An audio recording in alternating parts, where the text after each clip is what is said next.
Going live, it usually takes a minute or so. And I'll let Okay. you know when we're live.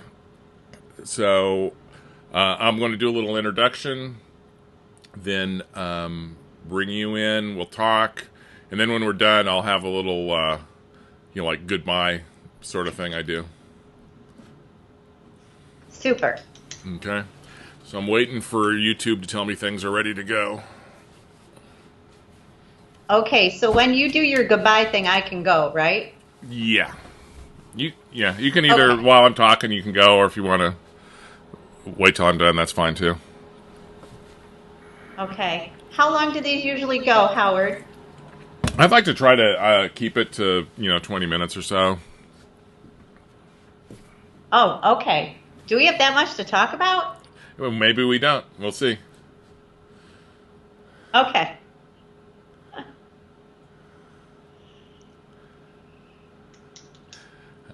I don't know. You might really get wound up and get into it. I don't know why this isn't connecting yet. Oh, it may be Okay. waiting till 2 o'clock to tell me Because to go it's live. technology. I understand. Well, it just meant YouTube may because I scheduled it on YouTube for 2 o'clock, so the clock hasn't hit 2 o'clock yet. See what I'm Got saying? it. Okay. I'm thinking we're not going to live stream the press briefing today, which is probably a good thing. But it also, I think I finally got all my live streaming issues solved that I could live stream it today if we do it. I've had So every I haven't the had the first. final word on that yet today either. I talked to Jay about 20 minutes ago. He still didn't know. He's thinking they don't have enough bandwidth. But you streamed fine yesterday. The only issue was people leaving their mics open. That made it difficult to hear things. Right. And so I think, one by one, I think we have that almost corrected.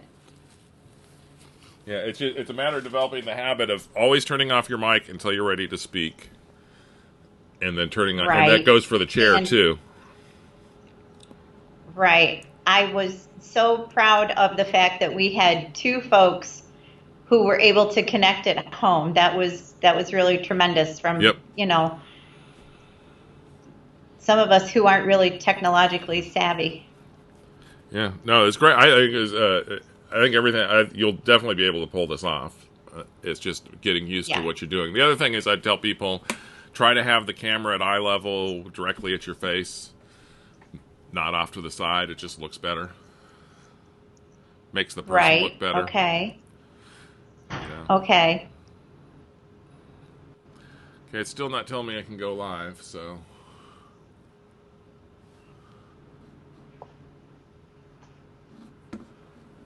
Will you have a little bit of um what I want to say? Will you have a little bit of a notice so that I can keep working? Up, I got the go live button now, and it went away. Okay. Okay, Okay. no, I think we're live. Okay. Looks good. So this is Howard Owens, publisher of the Batavian. As you know, we've been doing some live interviews with different people in the community leaders, other people involved in what we're all going through right now with the coronavirus issues and our attempts to protect our community.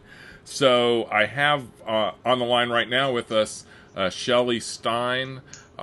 She's chair of the Genesee County Legislature and one of the co-owners of Stein Farms out in Leroy. So this will be a chance to talk about county issues, but also we can find out a little bit about how all of this is affecting the agriculture community and our farmers, which is such an important part of our local economy. So, and operator error here, just a second. There, now I can see you, Shelly. How you doing? There, I'm doing well. Thanks for having me, Howard. I appreciate it. Well, thank you for joining us. So, first of all, I believe this is your first Skype call, first live interview. Yesterday, you had your first Zoom meeting, learning some new technology. So I think that I needed to be educated. I needed to know that it would work and that there was confidence in the fact that I had skills enough to be able to employ this technology. And it's something that we need to do more and more. And so I was very pleased with the number of people that were able to hook on and were able to communicate with each other, and the fact that we actually accomplished it together as a legislature and our supporting staff. Well, I think it's great. I think that it also sets an example for the community. And one of the reasons I want to do these live interviews is just how we can adapt and maintain the social distancing. Because if you read all the experts, and I know you talk to Paul regularly, if we're really going to keep this under control and save lives, this is what we have to do. What's your estimate of how the county's responded so far? I think that to the very best of our ability, we are drinking from the fire hose as far as information goes, and the information that changes almost minute by minute. We will receive directives from the governor, and we will directives from the federal folks, and we have to put them into place almost immediately, which is a lot of challenge. And the change, sometimes we don't quite know how we're going to adapt to it, but then we figure it out. So our staff is absolutely meeting the directives as they're coming, and if we have questions, we're pushing back so that we get more information. But I am just overwhelmingly amazed and appreciate the capacity and the skills that our staff has at the county. It may not be perfect, but I don't know any human who is, but we certainly are working at it very diligently and with focus. That's good. I think you've been doing a great job of trying to keep the public informed too. I'm sure. I know a lot of people appreciate that. What we're seeing as far as traffic on our site, people are very interested in what's going on. So, well, I think. Go ahead. I think to that degree, we need to be transparent. We need to be forthcoming with what's happening, because if we hide any information, there's no value to any one of us, and it puts us all at risk. And so having these conversations on a daily basis certainly alerts everyone that we are on the ball, on the job, and we are focused on trying to keep our communities and our people safe. So I was checking some technical issues there. So for anybody that's tuning in, it looks like we were live and then we went off stream, but I believe my computer is capturing all of this. If necessary, I'll repost the entire interview as a separate post or a separate file on YouTube. But right now it looks like we're live again.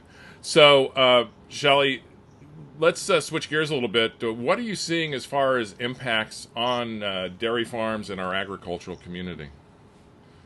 So the greatest impact right now is the fact that we have been given permission as food producers to keep our workforce at maximum capacity, which is really good for us, because in animal agriculture, we don't hire any more people than we absolutely need, because we don't have that ability, number one. And number two, we have to care for those animals without fail, because we could not have a situation where our animals would be at risk. Having said that, the greater concern for our community is the H-2A workers and those workers who come in specifically for a crop. There are several countries who have stopped processing the H-2A immigrant permit, worker permits to come into the country, which will severely impact our vegetable, our fruit producers. And that is of great concern right now in our county, where we are pretty much half and half dairy, fruit, and veg.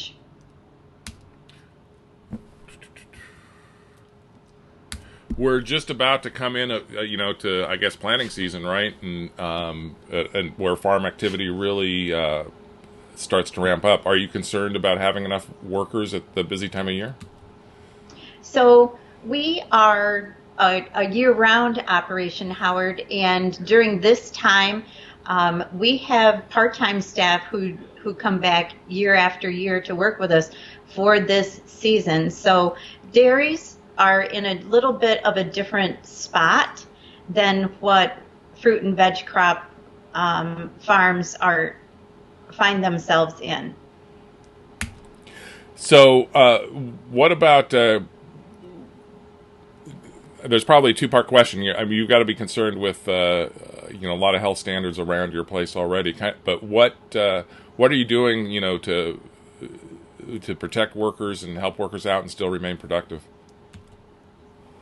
Certainly. So, just like every business, we have put up our posters. We've had our conversations with our staff. Most of our staff, they work closer with animals than they do with other human contact. So that kind of puts us, maybe a step ahead of others. And in the agricultural field, especially the cattle industry, we have vaccinated our animals for the coronavirus for years. And so perhaps we're in a little better position than some others. But the hand washing is absolutely important. And also, if someone doesn't feel well and they're exhibiting some symptoms, they stay home. Good. Do you have any, as one of our local business leaders as well, do you have any words of advice for businesses or anything you know out there that can help them? So we all just have to plan and prepare instead of panic. We know that there is food, local fresh food that is being produced every day, and it is available to our markets. And really, the food in New York State is that largest industry that we have, and it's here. And so to know that we have food available for folks and that we have businesses that are able to supply food for folks through curbside or delivery type pickup, I think that's a tremendous asset that we have going for us here in Genesee County. We all know that going into the unknown it's filled with anxiety.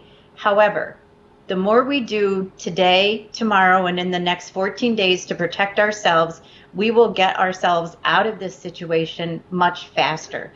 And it's that connection to each other, and it's the commitment to not only ourselves, but to those in our community, that we don't put anyone else in harm. I'm off screen just a second. So, Shelly, I appreciate your time. Is there anything else you wanted to share with the community about what's going on? So I think that as we stay home, the one thing that I would really ask folks to do is to remember to respond to the census invitation, Howard. That really is important to our county. And right now, because folks are home, families are home, having that sitting in front of them, it is the single most important piece of activity that they could do today, because that's where our food and programs come from in our schools. And you do note that the school districts are providing food for those folks that have need for food and nutrition while they're not in school. Single most important thing that they can do for us, along with keeping their families safe, letting them know that they're loved and that we are all going to come out of this together. I would also just like to say, Howard, thanks for taking this opportunity. Thanks for being one of those media outlets for the county. We appreciate your commitment to us. Well, it's very nice of you to say thank you. I want to mention that we did a live stream interview with Philippe yesterday about the census, so I'd encourage viewers to go back and watch that. It's important and it's interesting. Might be more interesting than maybe some people expect, talking about counting people. But appreciate your time, Shelly, and good luck with everything. And I'm sure we'll be talking more. And I appreciate everything the county's doing to keep us all informed. Thanks, Howard. Have a great rest of your day. Thank you. So this is Howard Owens, publisher of the Batavian. Thank you for tuning in. As I said, if I find that not the entire thing was recorded, I should have a recording of this, and I can re-upload it, and I'll let you know about that. We had, it looks like, about 5 minutes into our talk, it looks like we lost the stream.